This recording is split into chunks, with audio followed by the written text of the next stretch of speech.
Republic ಸೇನಾ ರಾಜ್ಯ ಸಮಿತಿ ಸಭೆ ಯಶಸ್ವಿ. ಜಿಲ್ಲಾ ಪದಾಧಿಕಾರಿಗಳ ಪದಗ್ರಹಣ. ನಗರದ ಸರ್ಕಾರಿ ಸರ್ಕಿಟ್ ಹೌಸ್ನಲ್ಲಿ ರಿಪಬ್ಲಿಕ್ ಸೇನಾ ಸಂಘಟನೆಯ ರಾಜ್ಯ ಸಮಿತಿ ಸಭೆ ಹಾಗೂ ನೂತನ ಜಿಲ್ಲಾಧ್ಯಕ್ಷರು ಮತ್ತು ಜಿಲ್ಲಾ ಪದಾಧಿಕಾರಿಗಳ ಪದಗ್ರಹಣ ಸಮಾರಂಭ ನಡೆಯಿತು. ಕಾರ್ಯಕ್ರಮದಲ್ಲಿ ರಾಜ್ಯಾಧ್ಯಕ್ಷರು ಹಾಗೂ ನೂತನ ಪದಾಧಿಕಾರಿಗಳು ಅಧಿಕಾರ ಸ್ವೀಕರಿಸಿದರು. ಬಳಿಕ ಜಿಲ್ಲಾ ಪದಾಧಿಕಾರಿಗಳಿಗೆ ಪ್ರತಿಜ್ಞಾವಿಧಿ ಬೋಧಿಸಿ ಸಂಘಟನೆಯನ್ನ ಗ್ರಾಮ ಮಟ್ಟದವರೆಗೆ ವಿಸ್ತರಿಸುವಂತೆ ಕರೆ ನೀಡಲಾಯಿತು. ಸಭೆಯಲ್ಲಿ ಮಾತನಾಡಿದ ನಾಯಕರು, ಸಾಂವಿಧಾನಿಕ ಮೌಲ್ಯಗಳ ರಕ್ಷಣೆ, ಸಮಾಜದ ಶೋಷಿತರಿಗೆ ನ್ಯಾಯ ದೊರಕಿಸುವುದು, ಭ್ರಷ್ಟಾಚಾರದ ವಿರುದ್ಧ ಹೋರಾಟ, ಯುವಜನರಲ್ಲಿ ಸಾಮಾಜಿಕ ಜವಾಬ್ದಾರಿ ಹಾಗೂ ನಾಯಕತ್ವ ಬೆಳೆಸುವುದು ಹಾಗೂ ಜನಪರ ಯೋಜನೆಗಳು ಅರ್ಹರಿಗೆ ತಲುಪುವಂತೆ ಕಾರ್ಯನಿರ್ವಹಿಸುವುದು ಸಂಘಟನೆಯ ಪ್ರಮುಖ ಉದ್ದೇಶಗಳಾಗಿವೆ ಎಂದು ತಿಳಿಸಿದರು.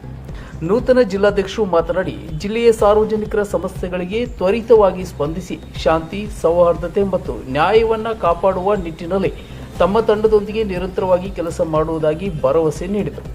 ಕಾರ್ಯಕ್ರಮದಲ್ಲಿ ರಾಜ್ಯದ ವಿವಿಧ ಜಿಲ್ಲೆಗಳ ಮುಖಂಡರು, ಜಿಲ್ಲಾ ಪದಾಧಿಕಾರಿಗಳು, ಕಾರ್ಯಕರ್ತರು ಹಾಗೂ ಗಣ್ಯರು ಭಾಗವಹಿಸಿ ನೂತನ ಪದಾಧಿಕಾರಿಗಳಿಗೆ ಶುಭಾಶಯ ಕೋರಿದರು.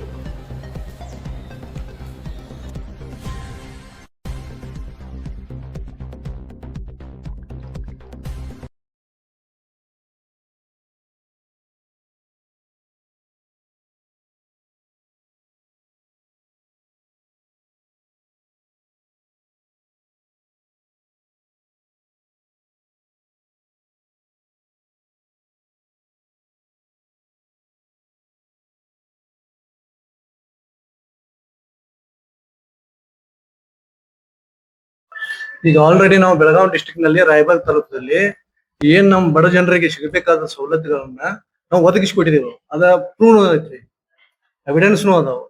ಈಗ ನಮ್ಮ ಸಂಘಟನೆ ವತಿಯಿಂದ ಬೀದರ್ ನಲ್ಲಿ 25-26 ಜನರಿಗೆ ನಾವು ಇದು ಕೊಡ್ಸಿವ್ರಿ ನೌಕರಿ. ನಮ್ಮ ಕೈಯಿಂದ ಆದಷ್ಟ ಹೆಲ್ಪ್ ನಾವು ಮಾಡ್ತಾ ಇದೀವಿ. ಯಾಕಂದ್ರೆ ಇದ ಡಾಕ್ಟರ್ ಬಾಬಾ ಸಾಹೇಬ್ ಅವರ ಮೊಮ್ಮಗನಾದಂತ ಆನಂದರಾಜ್ ಅಂಬೇಡ್ಕರ್ ಅವರು 3ನೇ ಅವರು. ಇವ್ರದ್ದು ಉದ್ದೇಶ ಏನಂದ್ರೆ, ಈ ಸಂಘಟನೆ ಉದ್ದೇಶ, ರಿಪಬ್ಲಿಕನ್ ಸೇನೆ ಸಂಘಟನೆ ಉದ್ದೇಶ ಬಹುಜನರ ಹಕ್ಕು ಮತ್ತು ನ್ಯಾಯಕ್ಕಾಗಿ ಹೋರಾಡುವ ಏಕೈಕ ಸಾಮಾಜಿಕ ಸಂಘಟನೆ. ಯಾವ ಜಾತಿ ಇಲ್ಲ, ಏನೂ ಇಲ್ಲ. ಅದಕ್ಕಾಗಿ ಯಾವ ಜನ ಬರ್ತಾರೆ ಈ ಸಂಘಟನೆಗೆ, ಅವರಿಗೆ ನಾವು ತಗೊಂಡು ಈ ಸಂಘಟನೆಯನ್ನ ಬೆಳೆಸ್ತಾ ಇದ್ದೀವಿ. ಅವ್ರ ಕೆಲಸಗಳನ್ನ ಏನೋ ಕುಂದುಕೊರತೆಗಳಿದ್ರೆ ಇದನ್ನ ಪ್ರಾಬ್ಲಮ್ ಅನ್ನು ಸಾಲ್ವ್ ಮಾಡ್ತಾ ಇದೀವಿ. ಈಗ ಸಂಘಟನೆ ಜಿಲ್ಲಾದಾಗ ಮತ್ತೆ ರೀಸ್ಟಾರ್ಟ್ ಮಾಡಿದ್ದೀವಿ, ಒಂದು ಬ್ಯಾಕಪ್ ಕೊಡುವಂತ ಕೆಲಸ ಮಾಡಿದ್ದೀವಿ.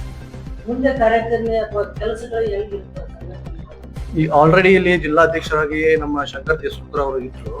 ಅವರು ಒಂದ್ ಸ್ವಲ್ಪ ಆಕ್ಸಿಡೆಂಟ್ ಆದ ತಕ್ಷಣ ಅವರಿಗೆ ಸುತ್ತಾಡ್ಲಿಕ್ಕೆ ಆಗ್ಲಿಲ್ಲ. ಹೀಗಾಗಿ ನಾವು ಹೊಸದಾಗಿ ಈಗ ಅಧ್ಯಕ್ಷರನ್ನು ಮಾಡಿದೀವಿ. ಅವರು ಕೂಡ ಇಂಟೆಲಿಜೆಂಟ್ ಇದ್ದಾರೆ, ಕೆಲಸವನ್ನು ಮಾಡ್ತಾರೆ. ಈಗ ಆಲ್ರೆಡಿ 7-8 ತಾಲೂಕುಗಳನ್ನ ಕವರ್ ಮಾಡ್ಕೊಂಡಿದ್ದಾರೆ. ಮಾಡ್ಕೊಂಡ್ಮೇಲೆ ಅವರನ್ನ ಜಿಲ್ಲಾಧ್ಯಕ್ಷರನ್ನಾಗಿ ಮಾಡಿದ್ವಿ.